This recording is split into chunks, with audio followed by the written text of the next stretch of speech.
मनोकामना न्यूजमध्ये आपले स्वागत आहे.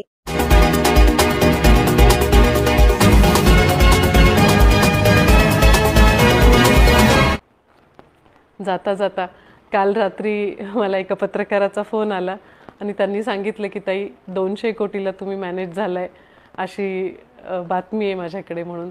पण मी त्यांना नम्रपणे सांगितलं की 1,06,712 लोकांची किंमत 200 कोटी असू शकत नाही आणि हे त्यांनाही नक्की माहिती आहे.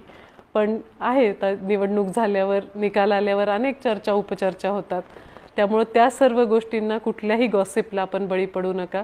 सर्वांनी शर्थीचे प्रयत्न केले आणि म्हणूनच प्रचंड म्हणजे फक्त 13 दिवसांचा अवधी मिळाला आपल्याला प्रचाराचा आणि त्याच्यामध्ये माझ्याकडे कुठलाही कारखाना नाही आहे, कुठली बँक नाही आहे, कुठली शिक्षण संस्था नाही आहे. 20 वर्षापूर्वी चाकूरकर साहेबांचं शेवटचं इलेक्शन झालं होतं, त्यामुळं माझ्यासाठी हे फार अगेन्स्ट ऑल ऑड्स ही निवडणूक मी लढवली आणि त्या प्रत्येक ऑडला तुम्ही सर्वांनी मला साथ दिली, त्याबद्दल पुनश्च एकदा मनापासून सर्वांचे आभार.